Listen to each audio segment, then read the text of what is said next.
नमस्कार दोस्तों, स्वागत है आप लोगों का फिर से अभ्यास सीरीज़ में। अभ्यास सीरीज़ आपके आने वाले हर एक कॉम्पिटिटिव एग्जाम में बहुत ज़्यादा हेल्पफुल होने वाली है, क्योंकि हम अभ्यास सीरीज़ के माध्यम से सभी सब्जेक्ट्स का रिवीजन कर रहे हैं एमसीक्यूज़ की मदद से। सबसे पहले जो हमने सब्जेक्ट लिया है इंडियन पॉलिटी को हम समाप्त करेंगे। हमने इंडियन पॉलिटी का चैप्टर 10 तक कंप्लीट कर चुके हैं। आज हम चैप्टर 11 को पढ़ेंगे, जिसका नाम है प्रेसिडेंट। प्रेसिडेंट टॉपिक बहुत ज़्यादा इंपॉर्टेंट है, क्योंकि हर एक एग्ज़ाम में आपको प्रेसिडेंट से रिलेटेड क्वेश्चन दिख जाते हैं। तो सबसे पहले हम कंसेप्ट पढ़ेंगे, फिर उसके बाद हम एमसीक्यूज़ की तरफ चलेंगे। देखिए, जो पार्ट 5 है वो हमारी सेंट्रल गवर्नमेंट के साथ डील करता है। मतलब सेंट्रल गवर्नमेंट हमारे पार्ट 5 के अंदर मेंशन है। जिसका सबसे पहला आर्टिकल है आर्टिकल 52। आर्टिकल 52 कहता है कि प्रेसिडेंट ऑफ इंडिया के बारे में, कि हमारे इंडिया में एक प्रेसिडेंट होगा। ठीक है, अब देखिए, तो president is the head of the Indian states. ध्यान रखना, क्वेश्चन पूछे जाते हैं कि head of the Indian state कौन है? प्रेसिडेंट। अगर मैं ये पूछता कि हेड ऑफ द गवर्नमेंट कौन है, तो ध्यान रखना प्राइम मिनिस्टर होंगे हमारे। ठीक है, head of the Indian state कौन होंगे? प्रेसिडेंट। और हेड ऑफ द गवर्नमेंट कौन होंगे? PM, prime minister. And president हमारे फर्स्ट सिटीजन होंगे, फर्स्ट सिटीजन। ठीक है, और act as a symbol of the unity, integrity and solidity of the nation. अब है आर्टिकल 52, मैंने बता दिया। आर्टिकल 53 क्या कहता है? Executive power of the union. जो एग्जीक्यूटिव पावर है यूनियन की, वो किसके पास होगी? प्रेसिडेंट के पास होगी। ठीक। आर्टिकल 54, आर्टिकल 54 हमारे method of election of president के साथ डील करता है। आर्टिकल 54 में बता रखा है कि प्रेसिडेंट को किस तरीके से इलेक्ट किया जाएगा। तो देखो, मैं पहले भी आपको सोर्स ऑफ कॉन्स्टिट्यूशन में बता चुका हूँ, और मैंने इसका कई सारे वीडियोस में भी बता चुका हूँ। ठीक है, हमने आयरिश कॉन्स्टिट्यूशन से 3 प्रोविजंस को अडॉप्ट किया है, बोरो किया है। पहला डीपीएसपी एक आर्टिकल 54। आर्टिकल 54 में क्या है? Method of election of president. और तीसरा प्रोविजन क्या है? Nominations of member to the Rajya Sabha. Irish constitution से हमने तीन कंसेप्ट को हमने अडॉप्ट किया है। पहला डीपीएसपी, दूसरा आर्टिकल 54 मतलब method of the election of president, और तीसरा nominations of member to the Rajya Sabha. ठीक, अब हमें आवश्यकता है ये जानने की कि प्रेसिडेंट को इलेक्ट कैसे किया जाता है। अगर मैं आप लोगों से ये पूछूं, प्रेसिडेंट के इलेक्शन डायरेक्ट होते हैं इनडायरेक्ट? तो आंसर है इनडायरेक्ट। क्यों इनडायरेक्ट? क्योंकि प्रेसिडेंट के जो इलेक्शंस में जो पीपल्स होते हैं, ठीक है, वो पार्टिसिपेट नहीं करते। ठीक, अब देखो, प्रेसिडेंट को इलेक्ट कौन करता है, ये क्वेश्चन आएगा। तो प्रेसिडेंट का जो इलेक्शंस होता है वो इलेक्टोरल कॉलेज के द्वारा किया जाता है। इलेक्टोरल कॉलेज के द्वारा प्रेसिडेंट को इलेक्ट किया जाता है। ठीक है, इलेक्टोरल कॉलेज के अंदर कौन कौन व्यक्ति होंगे? वो होंगे हमारे, ध्यान रखना, क्वेश्चंस यहाँ से डिजाइन किए जाते हैं, यहाँ से क्वेश्चन काफ़ी पूछे जाते हैं। वो होंगे इलेक्टेड मेंबर्स ऑफ पार्लियामेंट, मतलब elected members of Lok Sabha and Rajya Sabha. दूसरे, elected member of legislative assembly of all the states. Elected member of legislative assembly of all the state. ध्यान रखना, लेजिस्लेटिव काउंसिल नहीं करता है। लेजिस्लेटिव मेंबर हमारे प्रेसिडेंट के elections में पार्टिसिपेट नहीं करते। तीसरा, elected member of legislative assembly of union territory. कौन से, एक क्वेश्चन है आपके लिए, कौन सी यूनियन टेरिटरीज है, मतलब कितनी यूनियन टेरिटरीज और उनके नाम बताइए। कितनी यूनियन टेरिटरीज और उनके नाम जिनके पास लेजिस्लेटिव असेंबली है, वो है हमारे दिल्ली एंड पुडुचेरी। तो ध्यान रखना, तीसरा कौन है? Elected member of union territory, Delhi and Puducherry. ये वाला जो प्रोविज़न था उसको ऐड किया गया है हमारे 70 कॉन्स्टिट्यूशन अमेंडमेंट एक्ट के थ्रू। फिर से बता रहा हूँ, इलेक्टोरल कॉलेज के अंदर कौन कौन से मेंबर होते हैं? Elected member of the president, elected member of the parliament, Lok Sabha and Rajya Sabha, and elected member of legislative assembly of all states, and elected member of legislative assembly of Delhi and Puducherry.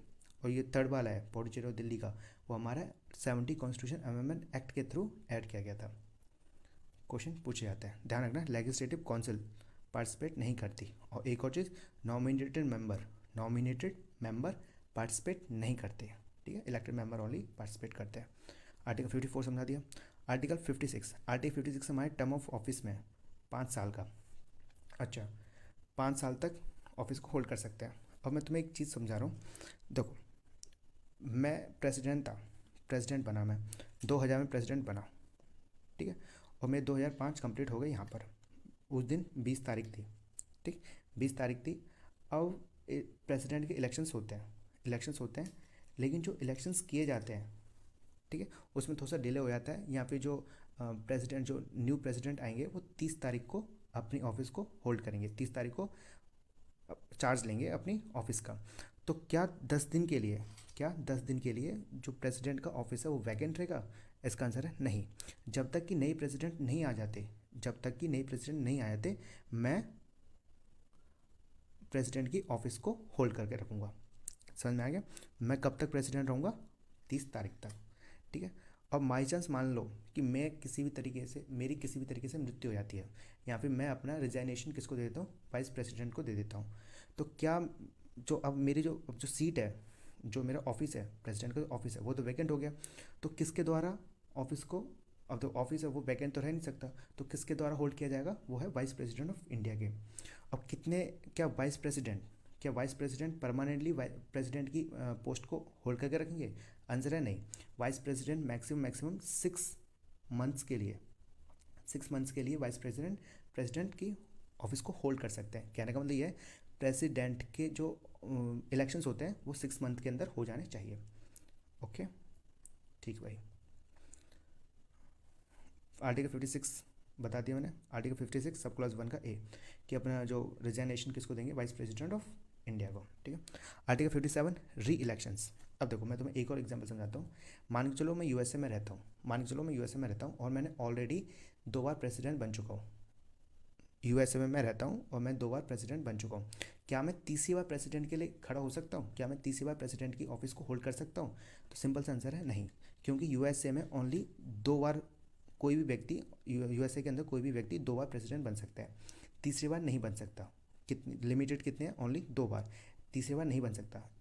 यही question अब India के अंदर, अब India के reference में देखते हैं कि इंडिया में मैं 2 बार प्रेसिडेंट बन चुका हूँ। क्या मैं तीसरी बार प्रेसिडेंट के इलेक्शंस के लिए खड़ा हो सकता हूँ? बिल्कुल हो सकता हूँ। क्या मैं चौथी बार हो सकता हूँ? बिल्कुल हो सकता हूँ। तो ध्यान रखना कि हमारे इंडिया के अंदर प्रेसिडेंट के री इलेक्शंस पे कोई लिमिटेशंस नहीं है। कोई भी व्यक्ति कितनी बार भी प्रेसिडेंट की ऑफिस के लिए खड़ा हो सकता है, ठीक है, कैंडिडेट हो सकता है। Article 57, question number 58 article 58 describe the eligibility, ठीक है। 58 के अंदर एलिजिबिलिटी है, क्या बोलता है? Citizen of India. पहला, सिटीजन ऑफ इंडिया होना चाहिए, ठीक है, इंडिया का सिटीजन होना चाहिए। दूसरा, 35 ईयर्स ओल्ड होना चाहिए, मतलब उसकी मिनिमम एज कितनी होनी चाहिए? 35 ईयर्स का, 35 ईयर का मतलब 35 एज होनी चाहिए। And is qualified for the election as a member of Lok Sabha, ठीक, क्या है? लोकसभा के मेंबर की क्वालिफिकेशंस होनी चाहिए। अगर बाई चांस मान लो, अगर बाई चांस मैं वाइस प्रेसिडेंट पढ़ा रहा होता, मैं इस लाइन को कैसे पढ़ता? Is qualified for the election as a member of Rajya Sabha, ठीक है। तो ध्यान रखना, प्रेसिडेंट के लिए कैसी क्वालिफिकेशन होनी चाहिए? लोकसभा की। और वाइस प्रेसिडेंट के लिए कौन सी क्वालिफिकेशन होनी चाहिए? सॉरी, प्रेसिडेंट के लिए कौन सी क्वालिफिकेशन होनी चाहिए? लोकसभा की, हाँ। और वाइस प्रेसिडेंट के लिए राज्यसभा की। ओके, अब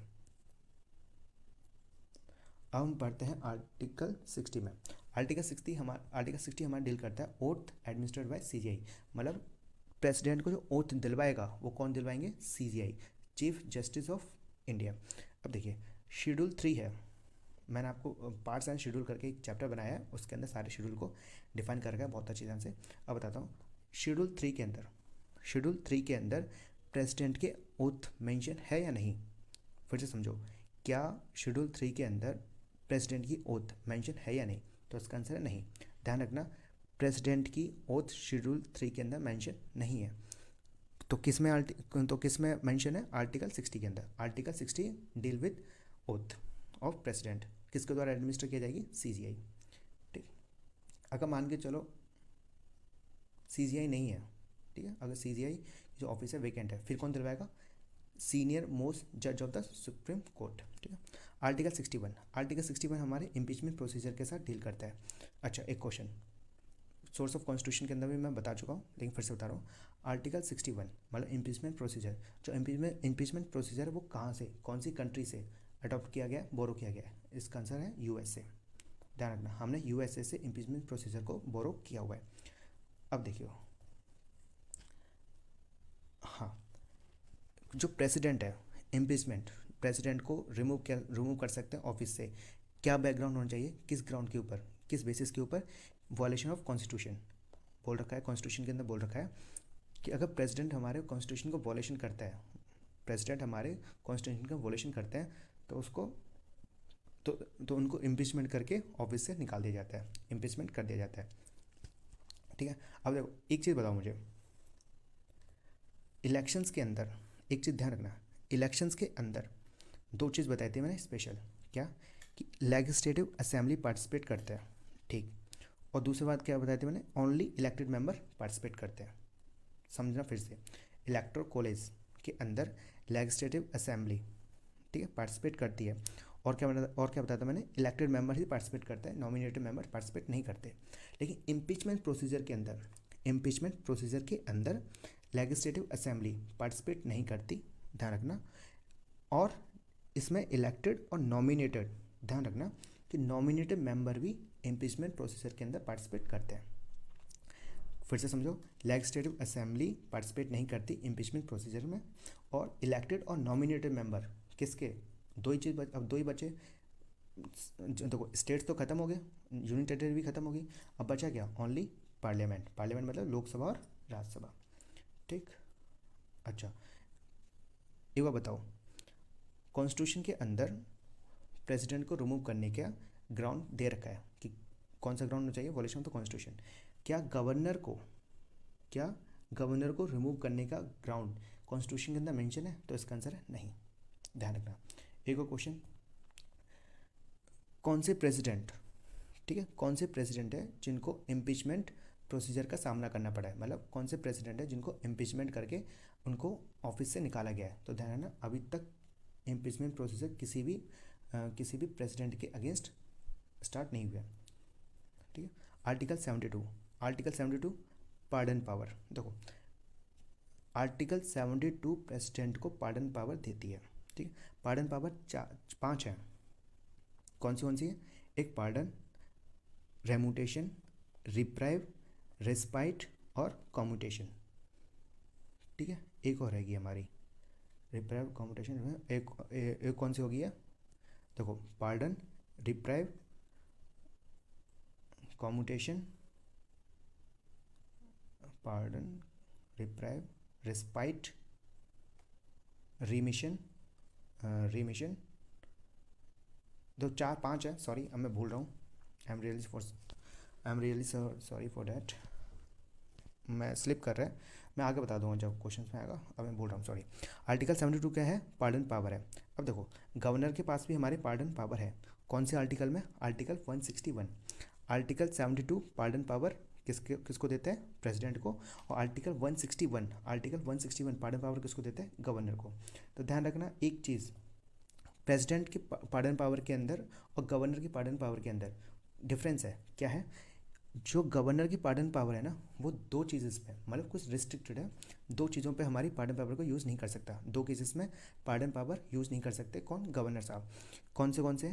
पहला, अगर डेथ सेंटेंस दे रखा है, डेथ सेंटेंस के अगेंस्ट पार्डन पावर को यूज़ नहीं कर सकते गवर्नर साहब। दूसरा, अगर किसी व्यक्ति को कोर्ट मार्शल या फिर मिलिट्री कोर्ट के द्वारा पनिश किया जाता है तो उसके भी अगेंस्ट पार्डन पावर को यूज़ नहीं कर सकते, कौन? गवर्नर। आर्टिकल कितना है? 161, ठीक है। अब आता है हमारा आर्टिकल 108 जॉइंट सिटिंग। अच्छा ये बताओ, जो जॉइंट सिटिंग का जो प्रोविज़न है वो हमारे कौन से मतलब किस कंट्री के कॉन्स्टिट्यूशन से अडॉप्ट कर रखा है, बता सकते हो? बता, तो ये पहले भी बता चुका हूँ, फिर से बता रहा हूँ। ऑस्ट्रेलिया से हम तीन चीज़ लेकर आए, एक कंकरेंट लिस्ट, दूसरा joint sitting of the both house of the parliament, joint sitting of the both house of parliament, कौन सा? Article 108, article 301। आर्टिकल 301 क्या कहता है? फ्रीडम ऑफ ट्रेड, कॉमर्स और इंटरकोर्स। ऑस्ट्रेलिया से हम तीन चीज़ों को बोरो किया हुआ है, पहला कंकरेंट लिस्ट जो शेड्यूल 7 के अंदर है, और आर्टिकल 108 जो joint sitting of the both house of the parliament, और आर्टिकल 301 जिसमें क्या है? फ्रीडम ऑफ ट्रेड, कॉमर्स और इंटरकोर्स। अब देखिए, अब किस किस बिल के लिए जॉइंट सिटिंग की जा सकती है, ठीक है। पहली बात तो जॉइंट सिटिंग कौन बुलवाएगा? प्रेसिडेंट बुलवाएंगे। और किस किस बिल के लिए जॉइंट सिटिंग करवाई जा सकती है? दो बिल के लिए, कौन से? ऑर्डिनरी बिल और एक फाइनेंशियल बिल, ध्यान रखना। ऑर्डिनरी बिल और फाइनेंशियल बिल के लिए जॉइंट सिटिंग की जा सकती है। और इसके अलावा कौन से बिल रह गए? कॉन्स्टिट्यूशन अमेंडमेंट बिल के लिए जॉइंट सिटिंग की जा सकती है? नहीं। क्या मनी बिल के लिए जॉइंट सिटिंग करवाई जा सकती है? इसका भी आंसर नहीं। ठीक। आर्टिकल 111, हाँ जब पार्लियामेंट आएगा तो आपको जॉइंट सिटिंग के बारे में बताऊंगा। और ओनली 3 बार जॉइंट सिटिंग करवाई गई है, ठीक है, जो आपको पार्लियामेंट पढ़ाया जाएगा, जो बहुत डिटेल में पढ़ाऊंगा जॉइंट सिटिंग के बारे में कि क्या क्या इसके वो हैं, मतलब क्या क्या फैक्ट्स हैं, सब कुछ बताऊंगा आपको जॉइंट सिटिंग के बारे में किसमें, पार्लियामेंट चैप्टर में। आर्टिकल 111, आर्टिकल 111 क्या आता है? वीटो पावर है। चलो मैं तुमको कुछ बताता हूँ, ठीक है। ये हमारा पार्लियामेंट है, ये हमारा क्या है? पार्लियामेंट। और ये हमारे प्रेसिडेंट साहब। अब देखो, पार्लियामेंट के द्वारा बिल पास कर दिया जाता है, मतलब जो लोकसभा और राज्यसभा के द्वारा बिल पास कर दिया जाता है, और किसको सेंड कर दिया जाता है? हमारे प्रेसिडेंट के पास। अब प्रेसिडेंट के पास जैसे बिल आता है तो उसके बाद 2 रास्ते हैं। पहला कि वो असेंट कर दे, बिल को असेंट कर दे। अगर बिल को असेंट कर दिया जाता है तो वो बिल एक्ट में चेंज हो जाएगा, बिल क्या हो जाएगा? एक्ट हो जाएगा, अगर प्रेसिडेंट को द्वारा असेंट दे दी गई तो। दूसरा रास्ता क्या है कि वो वीटो पावर यूज़ कर ले। अब कितनी तरह की वीटो पावर है? अब प्रेसिडेंट के पास वीटो पावर है 3 तरह की वीटो पावर है। कौन सी वीटो पावर? कितने प्रकार की हैं? 3 प्रकार की। एक है एब्सोल्यूट वीटो। मतलब एब्सोल्यूट वीटो, इसका मतलब क्या है? एब्सोल्यूट वीटो में क्या होता है, अगर प्रेसिडेंट ने एब्सोल्यूट वीटो लगा दिया, ठीक है, एब्सोल्यूट वीटो को पावर यूज़ कर लिया, तो बिल है वो इमीडिएटली एंड हो जाएगा, मतलब एकदम से खत्म हो जाएगा, एंड हो जाएगा बिल, ठीक है, आगे तो कुछ होगा नहीं। फिर आता है सस्पेंशन वीटो। सस्पेंशन वीटो क्या है? समझो, पार्लियामेंट के द्वारा बिल पास किया और उसको सेंड कर दिया प्रेसिडेंट के पास। अब प्रेसिडेंट को लगता है कि नहीं, इस बिल के अंदर थोड़ी सी गड़बड़ी है, फिर से पार्लियामेंट को उसको रिकन्सिडर करना चाहिए। तो प्रेसिडेंट फिर से हमारे पार्लियामेंट को बिल सेंड कर देता है रिकन्सिडर के लिए। अब पार्लियामेंट फिर से इसको रिकन्सिडर करता है और फिर से हमारे प्रेसिडेंट को दे देता है, ठीक है। अब प्रेसिडेंट बाउंड है कि उनको असेंट देनी है। सस्पेंशन वीटो फिर से बताता हूँ। पार्लियामेंट के द्वारा बिल को पास किया गया और सेंड कर दिया गया प्रेसिडेंट को उनकी असेंट के लिए, लेकिन प्रेसिडेंट को लगता है कि नहीं, उसके अंदर कुछ मॉडिफिकेशन की ज़रूरत है, तो प्रेसिडेंट फिर से पार्लियामेंट के पास बिल को सेंड कर देते हैं। और पार्लियामेंट चाहे उसके अंदर मॉडिफिकेशन करने के बाद मॉडिफिकेशन करे, उसके अंदर अमेंडमेंट करे या ना करे, फिर से वो उस बिल को प्रेसिडेंट के पास भेज देंगे। और प्रेसिडेंट अब बाउंड है कि उनको असेंट देनी होगी, ठीक। अब देखो, जो सस्पेंशन वीटो है, क्या वो मनी बिल के लिए सस्पेंशन वीटो को यूज़ कर सकते हैं? फिर से समझो, क्या प्रेसिडेंट साहब मनी बिल के लिए सस्पेंशन वीटो को यूज़ कर सकते हैं? तो इसका आंसर है नहीं। प्रेसिडेंट साहब मनी बिल के लिए सस्पेंशन वीटो को यूज़ नहीं कर सकते, ठीक है। जब पार्लियामेंट में मनी बिल पढ़ाएंगे, आर्टिकल कौन सा मनी बिल से? आर्टिकल 1010 जब आएगा पार्लियामेंट, काफ़ी डिटेल में पढ़ाया जाएगा। तीसरा क्या आता है? पॉकेट वीटो मतलब कहते हैं कि जो भी बिल आया है प्रेसिडेंट के पास, जो भी बिल आया है असेंट के लिए, उनको पॉकेट में डाल लेते हैं। पॉकेट में मतलब कुछ भी एक्शन नहीं लेते, प्रेसिडेंट साहब कुछ भी एक्शन नहीं लेते, बल्कि बिल को पेंडिंग रखते हैं इंडेफिनिट पीरियड ऑफ टाइम के लिए। कितने टाइम के लिए? कोई मेंशन नहीं है, इंडेफिनिट पीरियड के लिए, ठीक है, कोई पीरियड नहीं है। क्या किसी प्रेसिडेंट के द्वारा पॉकेट वीटो को यूज़ कर रखा है? तो इसका आंसर है हाँ। जो प्रेसिडेंट जेल सिंह थे, प्रेसिडेंट जेल सिंह ने 1986 में पॉकेट वीटो को यूज़ किया है against Indian post office amendment bill. ध्यान रखना, प्रेसिडेंट ज्ञानी जेल सिंह ने पॉकेट वीटो को यूज़ किया है against Indian post office amendment bill, ठीक है। अगेंस्ट किसके किया है? Indian post office amendment bill. Question पूछा जाता है, तो ध्यान रखो वीटो पावर। अब देखो आर्टिकल 24 में ये कह दिया गया था, प्रेसिडेंट को बाउंड कर दिया गया था कि आपको असेंट देनी है किसको? कॉन्स्टिट्यूशन अमेंडमेंट बिल को। फिर समझाता हूँ, पार्लियामेंट के द्वारा कॉन्स्टिट्यूशन अमेंडमेंट बिल दे दिया जाता है प्रेसिडेंट को असेंट के लिए। तो अब प्रेसिडेंट बाउंड है कि उनको बिल को असेंट देनी है, ठीक है। दूसरी तरीके से बोला जाए तो कॉन्स्टिट्यूशन अमेंडमेंट 24 कॉन्स्टिट्यूशन अमेंडमेंट से पार्लियामेंट से वीटो पावर को छीन ली गई थी। फिर समझो, 24 कॉन्स्टिट्यूशन अमेंडमेंट एक्ट ने प्रेसिडेंट से वीटो पावर छीन ली गई थी। किसके रेफरेंस में, किसके रिगार्डिंग? कॉन्स्टिट्यूशन अमेंडमेंट बिल में। फिर समझो, मैं थोड़ा वो हो जाता है, पढ़ाने का थोड़ा एक्सपीरियंस नहीं है, अभी थोड़ा नई टीचिंग स्टार्ट किया था थोड़ा, है ना, माफ़ कीजिएगा। फिर से मैं आपको बता रहा हूँ, 24th कॉन्स्टिट्यूशन अमेंडमेंट एक्ट, आपको मैं पहले भी एक्सप्लेन कर चुका हूँ जब मैंने फंडामेंटल राइट्स पढ़ाए थे तब। दो चीज़ थी, एक तो आर्टिकल 368 की लैंग्वेज चेंज कर दी थी, और 24th अमेंडमेंट एक्ट में ये बोल दिया था कि जब भी कॉन्स्टिट्यूशन अमेंडमेंट बिल प्रेसिडेंट के पास आएगा असेंट के लिए, तो वो अपनी वीटो पावर यूज़ नहीं कर सकते। मतलब कॉन्स्टिट्यूशन अमेंडमेंट बिल को असेंट देनी ही देनी होगी किसको, प्रेसिडेंट को। ठीक, अच्छा, ये आर्टिकल 111 है। अगर मैं गवर्नर गवर्नर गवर्नर अगर मैं पढ़ा होता तो कौन सा आर्टिकल पढ़ाते, आर्टिकल हो जाता है यहाँ पर 200, 200 आर्टिकल। मतलब 200 आर्टिकल क्या बोलते हैं, 200 आर्टिकल हमारे असेंट ऑफ बिल की बात करता है गवर्नर के लिए। मतलब आर्टिकल 200 हमारी वीटो पावर देता है किसको, गवर्नर को, आर्टिकल 200। अब बात करते हैं हम ऑर्डिनेंस पावर। देखो ऑर्डिनेंस पावर आर्टिकल 123 में, आर्टिकल 123 पार्लियामेंट को एम्पावर करता है, ऑथराइज करता है कि आप ऑर्डिनेंस को इशू कर सकते हो। कब, जब पार्लियामेंट सेशन में ना हो। फिर समझो, आर्टिकल 123 प्रेसिडेंट को पावर देता है कि आप ऑर्डिनेंस को इशू कर सकते हो, ऑर्डिनेंस को इशू कर सकते हो जब लोकसभा और राज्यसभा सेशन में न हो तब। ठीक है, आर्टिकल 123।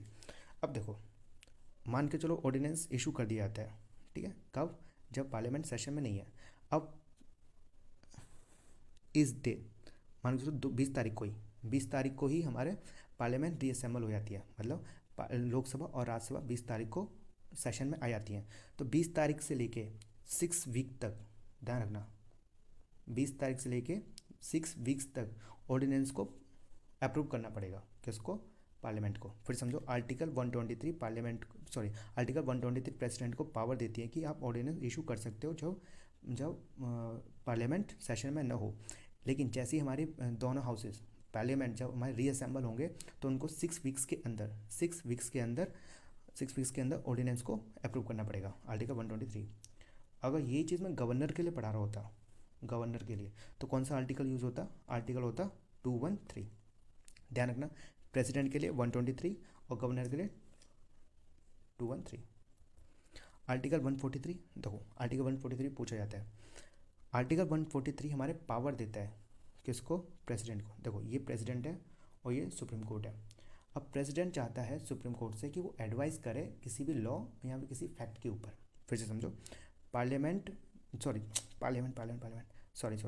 आर्टिकल 143 प्रेसिडेंट को बोलता है कि आप एडवाइस ले सकते हो सुप्रीम कोर्ट से किस पे, ऑन द लॉ और फैक्ट के ऊपर, किसी फैक्ट के ऊपर। तो सुप्रीम कोर्ट के द्वारा एडवाइस दी जाती है, सुप्रीम कोर्ट के द्वारा एडवाइस दी जाती है प्रेसिडेंट को। क्या प्रेसिडेंट उस एडवाइस को मानेगा, तो वो है उसकी मर्जी है, प्रेसिडेंट की मर्जी है। चाहे तो वो उसको एक्सेप्ट भी कर सकता है एडवाइस को, चाहे तो वो एडवाइस को रिजेक्ट भी कर सकते हैं। ध्यान रखना, प्रेसिडेंट चाहे तो सुप्रीम कोर्ट की जो एडवाइस दी गई है उसको एक्सेप्ट भी कर सकते हैं और रिजेक्ट भी कर सकते हैं। आर्टिकल 143 लास्ट पॉइंट क्या कहता है, prior recommendation of the president require. ठीक है, देखो आर्टिकल 3, कुछ बिल ऐसे हैं जो पार्लियामेंट में इंट्रोड्यूस होने से पहले प्रेसिडेंट की रिकमेंडेशन की आवश्यकता होती है। ठीक, आर्टिकल 3 मैंने आपको पहले भी पढ़ा चुका हूँ लेकिन फिर से बता रहा हूँ। आर्टिकल 3 हमारे पार्लियामेंट को एम्पावर करती है कि वो आप आर्टिकल 3 हमारे पार्लियामेंट को एम्पावर करती है किसी भी स्टेट को बनाने की, न्यू स्टेट को बनाने की, या किसी भी स्टेट की बाउंड्री को चेंज करने की, या फिर किसी भी स्टेट के नेम को चेंज करने की। फिर समझो, आर्टिकल 3 पार्लियामेंट को पावर देती है, आप पार्लियामेंट को पावर देती है कोई भी नया स्टेट बना सकती है, या फिर जो स्टेट के नेम को चेंज कर सकते हैं, या फिर स्टेट की बाउंड्री को आप चेंज कर सकते हो, इंक्रीज एंड डिक्रीज कर सकते हो। आर्टिकल 3। और ऐसे बिल जब भी पार्लियामेंट में पास होंगे तो हमारे प्रायर रिकमेंडेशन चाहिए किसकी, प्रेसिडेंट की। ठीक, आर्टिकल 1110 हमारा मनी बिल से रिलेटेड है। जब भी मनी बिल को पार्लियामेंट में इंट्रोड्यूस करने से पहले प्रेसिडेंट की प्रायर रिकमेंडेशन की आवश्यकता होती है। ऐसे आर्टिकल 117 का 1। ठीक है, ये भी फाइनेंशियल बिल 1 है। इनको भी प्रेसिडेंट की प्रायर रिकमेंडेशन चाहिए होती है पार्लियामेंट के अंदर इंट्रोड्यूस करने के लिए। ध्यान रखना, आर्टिकल 1 और आर्टिकल 1 कौन सा होता है, ऑर्डिनरी बिल है ना, ऑर्डिनरी बिल, मनी बिल और फाइनेंशियल बिल फर्स्ट। ध्यान रखना, ये तीनों बिल को पार्लियामेंट में पास करने से पहले, पार्लियामेंट के अंदर इंट्रोड्यूस करने से पहले प्रेसिडेंट की प्रायर रिकमेंडेशन की आवश्यकता होती है। देखो मैं आपको फिर से बोल रहा हूँ, मुझे ज़्यादा पढ़ाने का एक्सपीरियंस नहीं है, इसलिए जो भी गलती हो रही है उसके लिए मैं माफ़ी मांगता हूँ। धीरे धीरे एक्सपीरियंस बढ़ेगा तो ये भी कम हो जाएगा। चलो ठीक है। Question number first, who is the president elected, sorry, how is the president elected in India. मैंने बताया था article 54, method of the election of the president. ठीक है, कैसे, बाय इनडायरेक्ट इलेक्शंस। कौन कौन होता है, इलेक्टोरल कॉलेज होता है, इलेक्टोरल कॉलेज के अंदर कौन से मेंबर होते हैं, elected member of Lok Sabha and Rajya Sabha, elected member of legislative assembly of all the states and elected member of Puducherry और दिल्ली। ठीक है। Second, the two union territories which has been given right to take part in the elections of the president of India by 70 amendment of the Indian Constitution are, बताया था मैंने, 70 constitution amendment act के through हमारे दिल्ली और पौडुचेरी को add कर दिया गया था किसमें, इलेक्टोरल कॉलेज में। क्वेश्चन नंबर 3, AR का क्वेश्चन है, असर्शन रीजन का। The president of India is elected bye indirect elections. बिल्कुल सही है, अभी बताया था इनडायरेक्टली इलेक्ट होते हैं। इसका मतलब क्या है, पीपल्स के द्वारा इलेक्ट नहीं किया जाता, एक इलेक्टोरल कॉलेज होता है, उनके द्वारा प्रेसिडेंट को इलेक्ट किया जाता है। ठीक है, आर्टिकल 54 बता रहा हूँ। रीजन क्या है, there is a provision of electoral college consisting of elected member of the both house of the parliament and elected member of the legislative assembly of the states. बिल्कुल सही है। ठीक है, और रीजन भी सही है। तो लेकिन देखा जाए तो अभी स्टेट्स है, अगर यूटीज नहीं दे रखा तो इसमें आपका ये भी बोल सकते हो कि A is true and R is false. अगर यहाँ पर यूटी दे रहा होता है ना, तो क्या बोलते हैं हम, reason is right, R is correct explanation of A. ठीक, question number 4, electoral college of president consist of. ध्यान रखना, इलेक्टोरल कॉलेज किस में, आर्टिकल 54। बार बार बता रहा हूँ, बार बार आपको रिवाइज करा रहा हूँ ताकि दिमाग के अंदर चले जाए। फर्स्ट क्या है, ए क्या, 1 क्या कहता है, elected member of the both house of parliament. बिल्कुल सही है। Elected member of the both house of the state legislature, नहीं, मैंने तुमको पहले बताया था कि लेजिस्लेटिव असेंबली पार्टिसिपेट करता है, लेजिस्लेटिव काउंसिल पार्टिसिपेट नहीं करता। ठीक है, तो सेकंड गलत हो जाता है। Third, elected member of the legislative assembly of all the state. बिल्कुल सही है। Elected member of the legislative assembly of Delhi and Pondicherry. बिल्कुल सही है। कौन सा अमेंडमेंट, 70 अमेंडमेंट। तो 2 को हटा दो, 2 को हटा दो, बचता क्या है 134। ठीक, question number 5, the president of India is elected by only the member of the Rajya Sabha, नहीं, only the member of the Lok Sabha, नहीं, only by the member of the legislative of state legislative assembly of the Lok Sabha, नहीं, by the elected member of the Rajya Sabha, Lok Sabha and state legislative assembly. बिल्कुल सही है। Question number 6, which one of the following is not correct regarding presidential elections. ठीक है, A, election of the successor must be held before the expire of the term of incumbent president. मैंने अभी आपको मैंने अभी भी आपको बताया था कि मान के चलो कि 20 तारीख को मैं रिजाइन दे देता हूँ, 20 तारीख को मेरे जो टर्म है वो ख़त्म हो जाते हैं, रिजाइन नहीं देता। 20 तारीख को जो मेरे 5 साल के जो टर्म था वो ख़त्म हो जाते हैं, और 30 तारीख को हमारे नए प्रेसिडेंट ऑफिस में आएंगे। तो क्या 20 से लेकर 30 तारीख तक, मतलब 10 दिन तक जो प्रेसिडेंट की ऑफिस है वो वैकेंट रहेगी? इसका आंसर नहीं। तो फिर जो मैं हूँ, मतलब जो प्रेसिडेंट है, जो प्रेजेंट के प्रेसिडेंट है, वो 30 तारीख तक प्रेसिडेंट की ऑफिस को होल्ड करके रखेंगे। भी क्या कहता है, the president shall hold office for the term of the 5 year from the date on which he enter upon his office. बिल्कुल सही है। ठीक है, on the expiration of his term he continue to hold the office until his successor enter upon his office. बिल्कुल सही है। President election must be postponed on the ground that electoral college is incomplete, नहीं, ध्यान रखना, president के elections को postpone नहीं किया जा सकता इस बेसिस पे कि इलेक्टोरल कॉलेज कंप्लीट नहीं है। ठीक है, आशा करता हूँ ये समझ में आ गया होगा। क्वेश्चन 6 का आंसर क्या है, D. Question number 7, which of the following is not an essential qualifications for the candidate of president. Completion of 35 years, मैंने पहले बताया था 35 एज होनी चाहिए। एजुकेशन की कोई भी बात नहीं कही गई। Qualified for the member as a member of the house of peoples, मतलब लोकसभा। बिल्कुल सही है। देखो मैं फिर से बता रहा हूँ, अब वाइस प्रेसिडेंट के लिए कैसा कौन सा होना चाहिए, राज्यसभा की क्वालिफिकेशंस होनी चाहिए, और प्रेसिडेंट के लिए लोकसभा के लिए, और वाइस प्रेसिडेंट के लिए राज्यसभा की। सिटीजन ऑफ इंडिया बिल्कुल सही है। Question number 8, consider the following statement about the president of India. He should B citizen of India by birth. नहीं, बाय बर्थ ऐसा कुछ भी नहीं है, बस बता रखा है कि वो इंडियन सिटीजन होना चाहिए। ठीक है, देखो अगर आपने सिटीजनशिप वाली अगर वीडियो देखी होगी तो मैंने बता रखा है कि पार्लियामेंट के द्वारा इंडियन सिटीजनशिप एक्ट 1955 पास किया था, जिसमें 5 वेज दे रखे हैं कि कोई भी मतलब सिटीजनशिप इंडियन सिटीजनशिप को एक्वायर करने के 5 रास्ते दे रखे हैं, 5 वेज बता रखे हैं। कौन से हैं, by birth, bye naturalisation, bye registration, bye decent और बाय एक्विजिशन ऑफ टेरिटरी। और 3 तरीके बता रखे हैं इंडियन सिटीजनशिप को लॉस करने की। ठीक है, वो कौन सा, टर्मिनेशन, रेनुंशिएशन और डेप्रीवेशन। ठीक, याद रखना। तो ऐसा तो कुछ है नहीं। He should have completed the age of 35 years, बिल्कुल सही है, अभी बता देता हूँ 35 years. He should be qualified for the election as a member of parliament. देखो मेंबर ऑफ पार्लियामेंट 2 प्रकार के हैं, मतलब पार्लियामेंट के अंदर जो, ठीक है, पार्लियामेंट के अंदर 3 लोग आते हैं। कौन, एक तो राज्यसभा, लोकसभा और खुद प्रेसिडेंट साहब। पार्लियामेंट के अंदर 3 है, राज्यसभा, लोकसभा और प्रेसिडेंट। तो he should be qualified for the election as a member of parliament, नहीं। ठीक है, तो इसका आंसर क्या होगा, ओनली 2। ठीक, अगर यहाँ पर मेंबर ऑफ ओनली लोकसभा होता तो हमारा थर्ड भी आंसर सही हुआ था, मतलब जो थर्ड स्टेटमेंट है वो सही हुआ था। Question number 9, a member of parliament or state legislature can be elected as president but, ठीक है, he will have to resign from his seat from the contesting of elections. नहीं, he will have to relinquish his seat within 6 months of his elections. नहीं, he will have to relinquish his office as soon he is elected. ये सही है।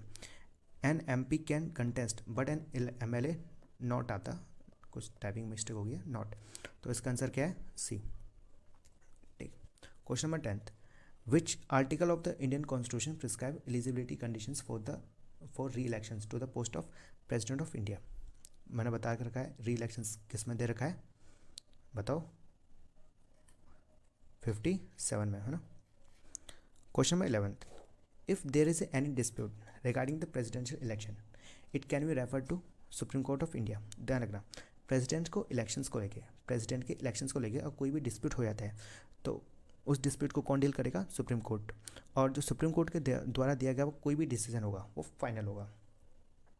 वो कैसा होगा, final होगा। Question number 12, the president hold office for a term of 5 year from the date on, मैंने बताया था, hold his office which he enter upon his office और होल्ड हिज ऑफिस। ठीक है, question number 30, to whom does the president of India address his resignation. किस में बताया था मैंने, आर्टिकल, शुरुआत में मैंने बताया था आर्टिकल। तो किसको देगा अपना resignation, vice president of India को। अच्छा, ओथ एडमिनिस्टर किसके द्वारा की जाएगी, सीजीआई की, है ना, सीजीआई के द्वारा ओथ को एडमिनिस्टर किया जाएगा। Question number 14, the president of India can be removed from his post by, किसके द्वारा, पार्लियामेंट के द्वारा। आर्टिकल 61 इम्पीचमेंट की बात करता है पार्लियामेंट। ठीक है, आपने पढ़ रखा होगा इम्पीचमेंट प्रोसेस है बहुत अच्छी तरह से, इसको हम क्वासी जुडिशियल प्रोसेस कहते हैं ना, इम्पीचमेंट प्रोसीजर को। और इम्पीचमेंट प्रोसीजर कहाँ से लिया गया है, यूएसए से, sorry. Question number 15, under which article of the Indian constitution can the president be impeached. बताया था मैंने आर्टिकल 61। अच्छा, इम्पीचमेंट प्रोसीजर कौन से हाउस में इनिशिएट होगी, क्वेश्चन पूछा जाता है कि प्रेसिडेंट की जो इम्पीचमेंट प्रोसीजर है वो किस हाउस में इनिशिएट होगी। ठीक है, ध्यान रखना किसी भी हाउस में हो सकती है, चाहे वो लोकसभा में हो या फिर राज्यसभा में हो, दोनों में। अरे वाह, क्वेश्चन आ गया। लो 16, why which house of the parliament impeachment में be imposed on the president. ठीक है, house of the people, council of the state, नहीं, by any house of the parliament. मैंने बताया था क्या कि प्रेसिडेंट की जो इम्पीचमेंट प्रोसीजर है वो किसी भी हाउस में इनिशिएट की जा सकती है, किसी हाउस में पास शुरुआत हो सकती है इम्पीचमेंट प्रोसीजर की, है ना, और 14 दिन का नोटिस देना पड़ेगा। Question number 17, at least how many days of the prior notice is required for the impeachment of the president of India? अभी भी बता दें 14 डेज। बहुत सही। Question number 18, which one of the following is a part of the electoral college of the president but not a process of the impeachment? Okay, अभी मैंने बताया था इलेक्टोरल कॉलेज के अंदर कौन कौन करता है, बताओ। पार्लियामेंट, ठीक, लेजिस्लेटिव असेंबलीज, यही दो पार्टिसिपेट करते हैं, और कौन से स्टेट्स के, और यहाँ पर लेजिस्लेटिव असेंबलीज ऑफ दिल्ली और पुडुचेरी के ये। लेकिन इलेक्टोरल जो इम्पीचमेंट प्रोसीजर के अंदर कौन पार्टिसिपेट करता है? इम्पीचमेंट प्रोसीजर के अंदर कौन कौन पार्टिसिपेट करता है? Only parliament. इलेक्टेड या नॉमिनेटेड, दोनों। इलेक्टेड मेंबर भी पार्टिसिपेट करते हैं और नॉमिनेटेड मेंबर भी पार्टिसिपेट करते हैं। अब देखो क्वेश्चन क्या है, which of the following is a part of the electoral college? इन चारों में से कौन है जो इलेक्टोरल कॉलेज का पार्ट है लेकिन not to process of impeachment? Lok Sabha में बिल्कुल है, राज्यसभा में बिल्कुल है, लेजिस्लेटिव काउंसिल नहीं है। लेजिस्लेटिव काउंसिल हमारे इलेक्टोरल कॉलेज का पार्ट ही नहीं है। स्टेट लेजिस्लेटिव असेंबली बिल्कुल सही है। इलेक्टोरल कॉलेज के अंदर जब प्रेसिडेंट का इलेक्शन करवाया जाता है तो elected member of legislative assembly, ठीक है, जो इलेक्टेड मेंबर होते हैं लेजिस्लेटिव असेंबली के, वो पार्टिसिपेट करते हैं प्रेसिडेंट के इलेक्शंस में। लेकिन इम्पीचमेंट प्रोसीजर में स्टेट असेंबली के मेंबर्स पार्टिसिपेट नहीं करते, ठीक है। Question number 19, the procedure of the impeachment of the president of India is quasi judicial procedure. जो भी मैंने बताया था ना ये ऊपर वाला, कि जो इलेक्टोरल कॉलेज के अंदर पार्टिसिपेट करते हैं लेकिन इम्पीचमेंट प्रोसीजर के अंदर पार्टिसिपेट नहीं करते, इसलिए इसको क्वासी जुडिशियल प्रोसीजर कहा जाता है। एक और चीज़ के लिए प्रोसीजर कहा जाता है, वो आपने टेक्स्ट बुक और कोचिंग में पढ़ा होगा। क्वेश्चन नंबर 20, इम्पीचमेंट प्रोसीजर आप पढ़ोगे ना पूरा, उसमें पता चल जाएगा कि क्यों हम क्वासी जुडिशियल प्रोसीजर कहते हैं हमारे इम्पीचमेंट प्रोसीजर को। Question number 20, the vacant post of the president is to be filled within 6 months. शुरुआत में मैंने आपको बताया था, ठीक है, जब वेकेंट पोस्ट हो जाती है, जब मतलब प्रेसिडेंट का ऑफिस जब वेकेंट हो जाता है तो उसको 6 मंथ के अंदर भरना होता है, मतलब 6 मंथ्स के अंदर प्रेसिडेंट के इलेक्शंस को करवाना अनिवार्य है, जरूरी है। कितना? 6 months.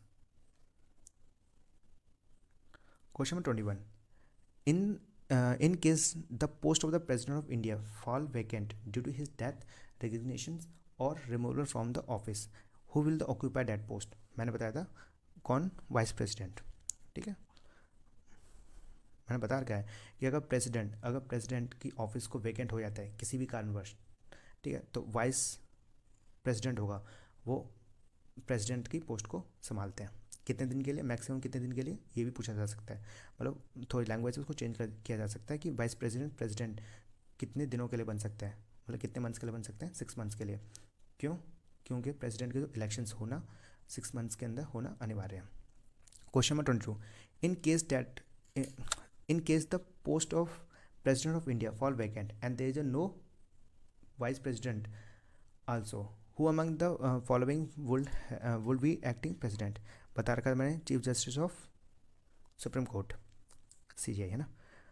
23, who is the executive head of the state? मैंने बताया था हेड ऑफ द स्टेट कौन है? प्रेसिडेंट। और हेड ऑफ द गवर्नमेंट कौन है? PM, ठीक है, प्राइम मिनिस्टर। तो कौन है? President. Question number 23, all the executive power in Indian constitution are vested in, ये हमारा आर्टिकल 53 है, ठीक है। आर्टिकल 53 क्या कहता है? यूनियन की जितनी भी एग्जीक्यूटिव पावर है, यूनियन की एग्जीक्यूटिव पावर किसके पास है? हमारे प्रेसिडेंट के पास, article 53। Question number 25, consider the following statement and select the correct answer from the code given below. First, executive power of the union is vested in the prime minister. नहीं, अभी मैंने बताया था प्राइम मिनिस्टर नहीं है बल्कि president के पास है पावर, एग्जीक्यूटिव पावर, ठीक है, यूनियन की। आर्टिकल कौन सा है? 53। The prime minister is appointed by the president, बिल्कुल सही है। अगर आपने आर्टिकल 75 पढ़ा होगा, आर्टिकल 75 में ये दे रखा है कि प्राइम मिनिस्टर को अपॉइंट किया जाता है प्रेसिडेंट के द्वारा। जब हम काउंसिल ऑफ मिनिस्टर का चैप्टर पढ़ेंगे, जब काफ़ी डिटेल में पढ़ेंगे, ठीक है, उसमें कौन से अमेंडमेंट आए थे सारे पढ़ेंगे, सब कुछ डिटेल में, 74, 75, 78 सारे आर्टिकल्स को हम पूरी डिटेल में पढ़ेंगे। कब? काउंसिल ऑफ मिनिस्टर के चैप्टर में। Third, prime minister is head of the council of minister, बिल्कुल सही है, ये आर्टिकल 74 में है। 74 में क्या बोलता है कि काउंसिल ऑफ मिनिस्टर होगा जिसको हेड किया जाएगा प्राइम मिनिस्टर के द्वारा, और क्या फंक्शन होगा? प्रेसिडेंट को एडवाइस करने का फंक्शन होगा। देखो, there shall be the council of the minister headed by the PM to aid and advise to the president of India. Fourth, prime fourth, the prime minister at a time of his appointment not need to be member of either house of parliament. बिल्कुल सही है। PM के बारे में आपको पता होना चाहिए, जब हम चैप्टर पढ़ेंगे पीएम के बारे में जब बताया जाएगा, ठीक है। जब पीएम को जब अपॉइंटमेंट किया जाता है, ठीक है, तो उस जरूरी नहीं है कि वो किसी भी हाउस का मेंबर हो, ये बता रखा है। तो हमारा फर्स्ट गलत है और तीनों सही है। 2, 3, 4, 25 का सी। 26, the president is a part of the parliament. अच्छा, पार्ट की बात करें, देखो पार्लियामेंट मैंने बता रखा है, पार्लियामेंट के अंदर 3 है, एक राज्यसभा, लोकसभा और प्रेसिडेंट, ठीक है। लेकिन प्रेसिडेंट के पास पावर नहीं है, प्रेसिडेंट के पास ये अधिकार नहीं है कि प्रेसिडेंट जो पार्लियामेंट के अंदर जो डिस्कशन हो रहा है उसके अंदर पार्टिसिपेट करने का। फिर से समझा रहा हूँ, प्रेसिडेंट लोकसभा और राज्यसभा के अंदर डिस्कशन हो रहा है उसके अंदर पार्टिसिपेट नहीं कर सकते। प्रेसिडेंट पार्टिसिपेट नहीं कर सकते लोकसभा और राज्यसभा के डिस्कशन में, ठीक। तो इसका आंसर क्या है? Is a part of the parliament, ठीक है। वोट करने का अधिकार है? नहीं। सिट करने का अधिकार है? नहीं, ठीक है। Question number 27, who among the following is the head of the Indian republic. मैंने बताया head of the Indian republic, language change करें, ध्यान रखना। Head of the Indian state और head of the Indian language same बात है। कौन करता है? President of India. और हेड ऑफ द गवर्नमेंट कौन कर देगा? पीएम। और head of council of minister PM.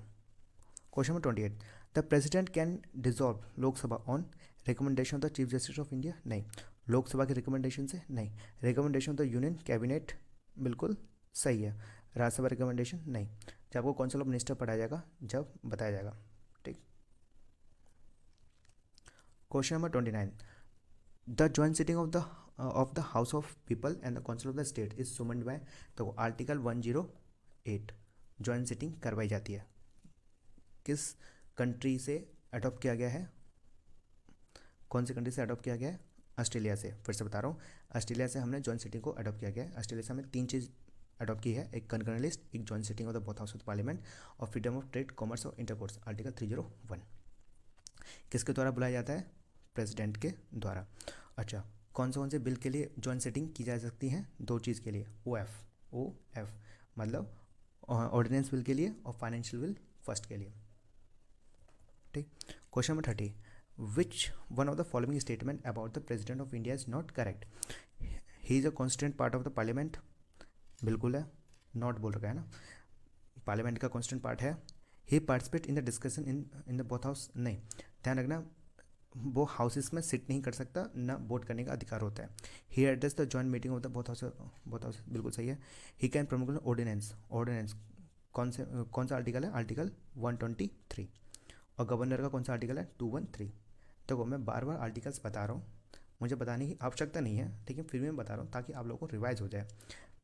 मैं चाहता हूँ कि जो भी मेरे वीडियो देख रहे हैं उन सभी का जल्दी से जल्दी सिलेक्शन हो जाए। जब भी बस थोड़ी सी दुआ दे देना, और क्या चाहिए। जब भी आपको ये क्वेश्चंस दिखेंगे ना, तो बस मेरा याद आ जाए कि हाँ, एग्जाम एरर एक चैनल था। चलो ठीक है। Question number 31, the only instance when the president of India exercise pocket veto is related to. मैं बता चुका हूँ पॉकेट वीटो पावर कौन से आर्टिकल में? आर्टिकल 111। अगर हम गवर्नर की बात करें तो गवर्नर को कौन से आर्टिकल में पावर दे रखी वीटो की? आर्टिकल 200, ठीक है। आर्टिकल 111 के अंदर पॉकेट वीटो है। अब देखो, मैंने बताया था आपको 1986 में प्रेसिडेंट ज्ञानी जेल सिंह के द्वारा पॉकेट वीटो को यूज़ किया गया था। किसके against? Indian post office amendment bill, ठीक है। पेप्सो अप्रोप्रिएशन बिल के अगेंस्ट भी हमारा यूज़ किया गया है। किस वीटो को? एब्सोल्यूट वीटो को। ध्यान रखना, एब्सोल्यूट वीटो के अगेंस्ट पेप्सो अप्रोप्रिएशन बिल के अगेंस्ट एब्सोल्यूट वीटो को यूज़ किया गया है, ठीक है। और पॉकेट वीटो को यूज़ किया गया against Indian post office amendment bill के। Article 32, who among the following president exercise as a power which is a pocket veto in constitution terminology. वही है Giani Zail Singh, question number 33, under which article of the Indian constitution the president of India enjoy the power to withhold his assent to the bill pass by the both house of the parliament. बता रखा है 111 और governor के पास कौन सा है power है 200। कौन सा आर्टिकल है 200। Question number 34, under which of the following article of the constitution the president of India has been empowered to promulgate an ordinance. Ordinance की पावर किसके पास है? ऑर्डिनेंस की पावर कौन से आर्टिकल में मेंशन है? आर्टिकल 123। और गवर्नर के पास कौन सी है? आर्टिकल 213। अब देखो कुछ बता दूँ, आर्टिकल 360, आर्टिकल 360 हमारे फाइनेंशियल इमरजेंसी, आर्टिकल 200 मैं अभी भी बताया था मैंने वीटो पावर का, आर्टिकल 123 ऑर्डिनेंस पावर, और 356 कौन सी है? कॉन्स्टिट्यूशनल इमरजेंसी या प्रेसिडेंशियल रूल। जो आपको इमरजेंसी का चैप्टर पढ़ाया जाएगा, और ध्यान है ना इमरजेंसी का जो चैप्टर है बहुत ज़्यादा इंपॉर्टेंट है, क्वेश्चन बहुत ज़्यादा पूछा जाता है, ठीक है। और जब इमरजेंसी का चैप्टर आपको पढ़ाया जाएगा अभ्यास सीरीज़ के अंदर, तो उसमें हम डिटेल में पढ़ेंगे पूरे आर्टिकल्स। आर्टिकल 358 क्या होता है, 359 क्या होता है, 355 क्या होता है, 356 और 365 क्या होता है, सारे आर्टिकल्स को कवर किया जाएगा। Article 35 sorry question number 35, an ordinance promulgated by the president must be placed before the parliament within what time frame after start of its session। मैंने बता रखा है 6 वीक्स, ठीक है 6 वीक्स। देखो आर्टिकल प्रोमुलेट ऑर्डिनेंस पावर कौन से आर्टिकल में? 123 में, ठीक है। 123 हमारा पावर देता है ऑर्डिनेंस की कि पार्लियामेंट आर्टिकल 123 हमारे प्रेसिडेंट को एम्पावर करता है कि आप ऑर्डिनेंस को इशू कर सकते हो जब पार्लियामेंट सेशन में ना हो। लेकिन जैसे हमारी पार्लियामेंट सेशन में आती है, जैसे पार्लियामेंट या लोकसभा राज्यसभा रीअसेंबल होते हैं या सेशन में करते हैं, तो 6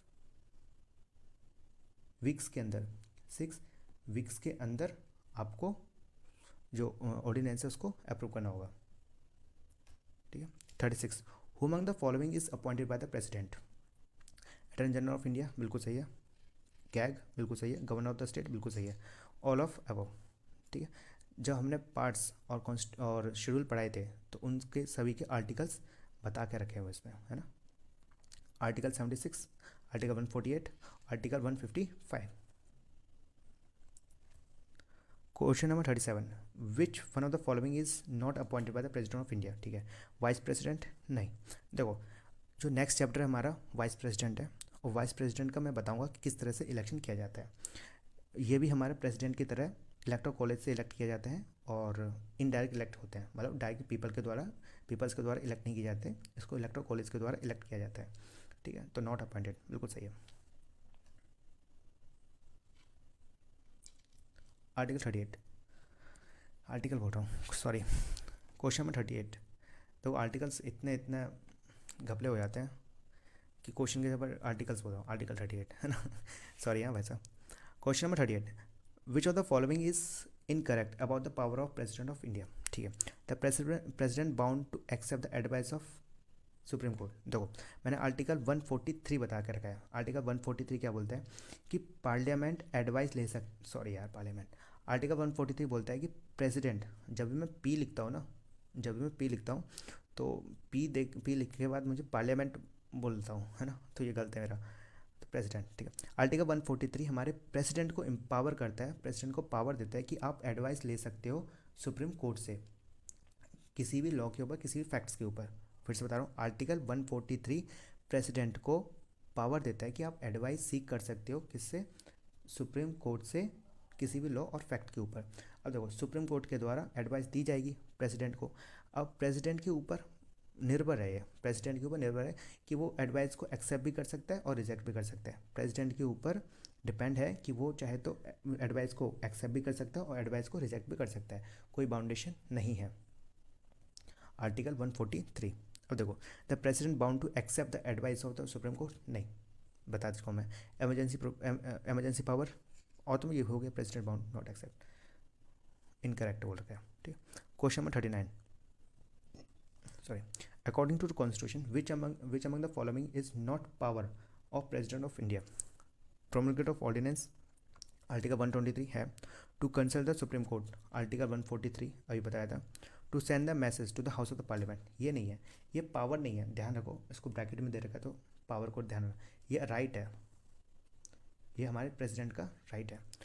टू ग्रांट पार्डन कौन सा है, आर्टिकल 72, ठीक है। और गवर्नर का कौन सा आर्टिकल है पार्डन का, 161। Question number 40, which of the following does not consist in the power of pardon of president. बिल्कुल 5 बताई थी, भूल गया था, अब मैं बता दूंगा। पार्डन है, कॉम्यूटेशंस बिल्कुल है, रीमिशन है, रिस्पाइट बिल्कुल है, और रिप्राइव ये भी है। ये 5 है, ध्यान रखना। पार्डन, कॉम्यूटेशन, रीमिशन, रिस्पाइट और रिप्राइव। पहले मैं भूल गया था, मैं फिर से बता रहा हूँ। आर्टिकल 72 के अंदर हमारी पार्डन पावर है, किसके लिए, प्रेसिडेंट के लिए। और इस पावर, इसके अंदर कितने पार्डन दे सकता है, 5। पार्डन, रिमिशन, रिप्राइव, कॉम्यूटेशन और रिस्पाइट। आपने ये बहुत अच्छे से पढ़ा होगा अपनी बुक्स के अंदर और अपने कोचिंग सेंटर्स के अंदर। तो 1 2 3 4 5 ये डी, 40 का D. 41, which of the following article of the Indian constitution mention the doctrine of pleasure. अच्छा, आर्टिकल 200, आर्टिकल 200 मैंने क्या बताया था, वीटो पावर गवर्नर के पास। आर्टिकल 301 क्या बताया था, freedom of trade, commerce, intercourse, ठीक है। और कहाँ से ले रखा है ये प्रोविजन, कहाँ से अडॉप्ट करके हमने, ध्यान करो, ऑस्ट्रेलिया से, ठीक है। आर्टिकल 310 यही है, ध्यान रखना। Doctrine of pleasure, doctrine of pleasure हमारे कौन से आर्टिकल के अंदर मेंशन है, आर्टिकल 310 में, ठीक है, आर्टिकल 310 में। और आर्टिकल 352, आर्टिकल 352 किससे रिलेटेड है, हमारा नेशनल इमरजेंसी से। मैं फिर से बता रहा हूँ, नेशनल इमरजेंसी जब चैप्टर पढ़ेंगे बहुत डिटेल में पढ़ेंगे। और आर्टिकल 352, अच्छा टर्म्स की बात कर रहे हैं तो देखो, कैबिनेट टर्म, ध्यान रखना, कैबिनेट टर्म कॉन्स्टिट्यूशन में एक ही जगह पर कैबिनेट टर्म को यूज़ किया गया है, कहाँ पर, आर्टिकल 352। और कौन से अमेंडमेंट एक्ट के थ्रू इसको कैबिनेट को टर्म को ऐड किया गया था, वो कौन सा था, 44th, ठीक है। फिर से बता रहा हूँ, कैबिनेट टर्म हमारे आर्टिकल 352 के अंदर मेंशन है और 44th अमेंडमेंट एक्ट के थ्रू इसको ऐड किया गया था। 42 question number, consider the following statement, assertion और रीजन का है। President of India is different from the British of king. बिल्कुल सही है, क्यों, प्रेसिडेंट ऑफ इंडिया वो हमारे इनडायरेक्टली इलेक्टेड होता है, लेकिन ब्रिटिश किंग है वो हमारे हेरिडेटरी है, मतलब एक ही परिवार के किंग बनते हैं। रीज़न क्या है, office of Indian president is similar to that of the American. नहीं, देखो अमेरिका ने presidential form of government adopt करके रखा हुआ है और इंडिया ने पार्लियामेंट्री फॉर्म ऑफ गवर्नमेंट करके रखा हुआ है। तो इसलिए प्रेसिडेंट के, सॉरी, अमेरिका के प्रेसिडेंट के पास ज़्यादा पावर है as compare to president of India. तो ये ख़त्म हो जाता है, तो पहला सही है। A is true, R is false, ठीक है। और देखो ये वाला मैंने डिस्कस पहले कर चुका हूँ, presidential form of government and parliamentary form of government को मैं डिस्कस कर चुका हूँ। चैप्टर का नाम तो याद नहीं आ रहा मेरे को, लेकिन मैं ये बता चुका हूँ कि 2 तरह के गवर्नेंस सिस्टम होते हैं, एक पार्लियामेंट्री फॉर्म ऑफ गवर्नमेंट, एक पार्लियामेंट फॉर्म ऑफ गवर्नमेंट, एक प्रेसिडेंशियल फॉर्म ऑफ गवर्नमेंट। किसके बेसिस के ऊपर ये 2 क्लासिफिकेशन हुआ है, वो हमारे लेजिस्लेटिव और एग्जीक्यूटिव के रिलेशंस के बीच में। अगर आप लोगों ने नहीं देखा वीडियो तो प्लीज़ देख लीजिए, उसमें आपको सबको समझ में आ जाएगा। Question number 43, given below the two statement, वही असर्शन रीजन का है। The president is a part of the parliament, मैंने बता रखा है पार्लियामेंट में 3 पार्ट है, लोकसभा, राज्यसभा और president. A bill pass by the 2 houses of the parliament can not become the law without assent of the president. बिल्कुल सही है, और यही क्लॉज के कारण है ना, और इसी चीज़ की वजह से, ये इसी प्रोविजन की वजह से हमारा पार्लियामेंट का पार्ट बोला जाता है, ठीक है। प्रेसिडेंट को इसी क्लॉज की वजह से पार्लियामेंट का पार्ट बताया जाता है, ठीक है। तो both are correct and R is correct explanation of A. Question number 44, given below the 2 statements, assess on reason, the president is a part of the parliament, बिल्कुल सही है। the bill is passed by the, दोनों, sorry दो same हो गया। Question number 45, given below the 2 statement, assess on reason, वही है। the supreme command of the defense force is vested in the president, बिल्कुल सही है। Reason, the president power as commander in chief are independent of legislative control. नहीं, article 74 याद करो, article 74 में ये कह रखा है, काउंसिल ऑफ मिनिस्टर की एड और एडवाइस से ही हमारा प्रेसिडेंट अपनी पावर को एक्सरसाइज करेगा, ठीक है। काउंसिल ऑफ मिनिस्टर होगा जिसको हेड किया जाएगा पीएम के द्वारा, जो एडवाइस देगा किसको, प्रेसिडेंट को, किसके लिए, अपनी एक्सरसाइज को, सॉरी अपनी पावर को एक्सरसाइज करने के लिए। ठीक है, तो इंडिपेंडेंट तो नहीं है, डिपेंडेंट है, तो R is false, A's true, 45 का सी। जब काउंसिल ऑफ मिनिस्टर पढ़ाया जाएगा, जब आपको डिटेल में जब काउंसिल ऑफ मिनिस्टर पढ़ाया जाएगा तो आपको बहुत डिटेल में बताऊंगा आर्टिकल 74 क्या होता है, आर्टिकल 75 क्या होता है, आर्टिकल 78 क्या होता है, सारी चीज़ बताऊंगा, उसमें कौन से अमेंडमेंट आए थे। ठीक है। Question number 46, which president of India complete 2 successive terms. ये मैंने आपको शायद पहले बताया था कि एक व्यक्ति है जिसने 2 सक्सेसिव टर्म को ऐड किया, मतलब एक व्यक्ति है जो 2 बार प्रेसिडेंट बना है, वो है हमारे कौन से, Rajendra Prasad ji. 47, who of the following president of India was elected unopposed. ध्यान रखना कौन है, संजीवा रेड्डी। संजीवा रेड्डी एकमात्र ऐसे प्रेसिडेंट है जो इलेक्ट हुए थे अनअपोज्ड, क्वेश्चन पूछ जाते हैं। 48, which of the following Indian president also serve as the speaker of the Lok Sabha. Speaker of Lok Sabha Fakhruddin Ali Ahmed नहीं, शंकर दयाल शर्मा, जाकिर हुसैन और नीलमा संजीवा रेड्डी। तो ध्यान रखना इसमें भी नीलमा संजीवा रेड्डी है, Neelam Sanjiva Reddy.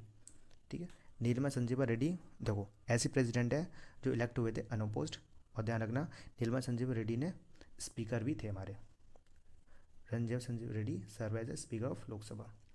49, among the following president of India who is known as a philosopher king और फिलोसफर रूलर, पूछा जाता है, देखो यूपीपीसीएस मेंस में पूछा गया है, कौन से प्रेसिडेंट है जिसको फिलोसफर किंग और फिलोसफर रूलर कहते हैं, कौन है हमारे, डॉक्टर राजेंद्र किशन।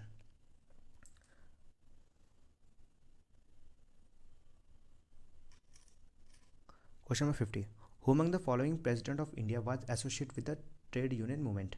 वो है वीवी गिरी।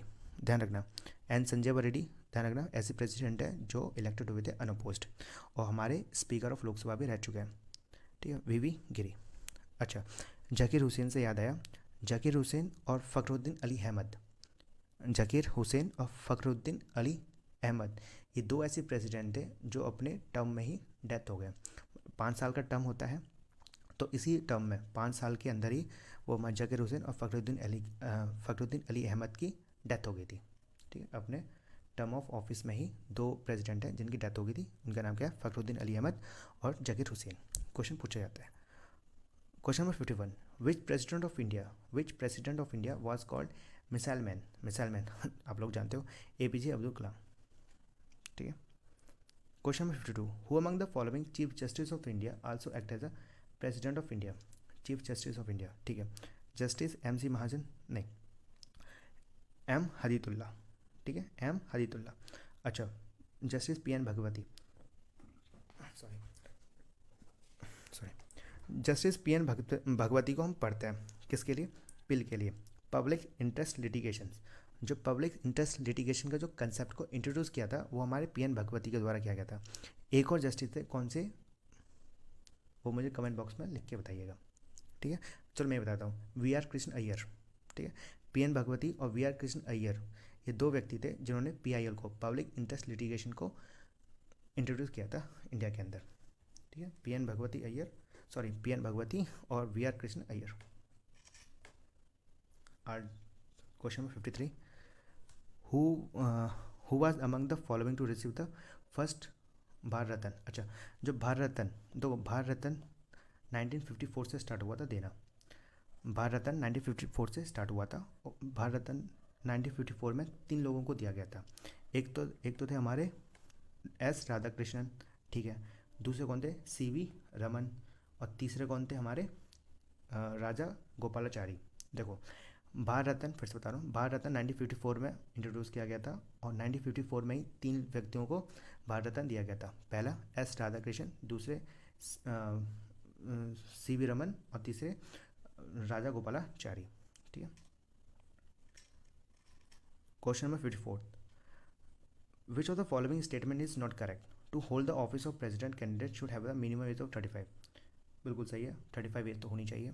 President vice president is a chairman of Rajya Sabha, vice president is a chairman of Rajya Sabha. बिल्कुल सही है। देखो जो नेक्स्ट चैप्टर है वो हमारा वो वाइस प्रेसिडेंट होगा, उसमें मैं हर चीज़ बताऊंगा। सॉरी, कुछ प्रॉब्लम आने के कारण वीडियो को रोक दिया गया था। मैं फिर से बता रहा हूँ। Question number 54, which of the following statement is not correct? To hold the office of the president candidate should have the minimum age of 35। जी हाँ, मैं पहले बता चुका हूँ कि जो कितनी एज होनी चाहिए, 35 तो होनी ही चाहिए। Vice president is a chairman of the Rajya Sabha. बिल्कुल सही है। Vice president is appointed by the president of India. नहीं। ध्यान रखना कि वाइस प्रेसिडेंट को भी इलेक्ट किया जाता है इलेक्टोरल कॉलेज के थ्रू। ध्यान रखना कि वाइस प्रेसिडेंट को भी इनडायरेक्टली इलेक्ट होता है। वाइस प्रेसिडेंट भी हमारा इनडायरेक्टली इलेक्ट होता है जैसे प्रेसिडेंट होता है, लेकिन प्रेसिडेंट के इलेक्टोरल कॉलेज अलग है और वाइस प्रेसिडेंट का इलेक्टोरल कॉलेज अलग है। नेक्स्ट चैप्टर जो होने वाला है वो हमारे वाइस प्रेसिडेंट होगा और हम काफ़ी डिटेल में पढ़ेंगे वाइस प्रेसिडेंट को। The first president of the India was doctor Rajendra Prasad. बिल्कुल सही है। राजेंद्र प्रसाद ऐसे ही एकमात्र ऐसे व्यक्ति हैं जो 2 बार प्रेसिडेंट बन चुके हैं। ठीक है। Question number 55, a bill present in the parliament become an act after the assent of the bill. कौन से आर्टिकल है? आर्टिकल 111। ठीक है। असेंट ऑफ द बिल कौन सा आर्टिकल है? आर्टिकल 111। और गवर्नर कौन सा? आर्टिकल 200। ठीक है। तो पार्लियामेंट के द्वारा बिल पास कर दिया जाता है और फिर ये जाएगा हमारे प्रेसिडेंट के पास। अगर प्रेसिडेंट बिल को असेंट कर देते हैं, अगर प्रेसिडेंट के द्वारा बिल को असेंट दे दिया जाता है तो बिल हमारा एक्ट में चेंज हो जाता है, मतलब president has give his assent तब।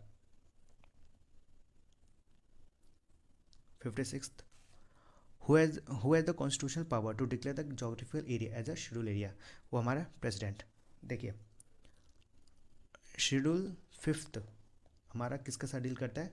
शेड्यूल एरिया और शेड्यूल ट्राइब्स के साथ। और शेड्यूल 6 हमारा किसके साथ डील करता है? ट्राइबल एरियाज़ के साथ।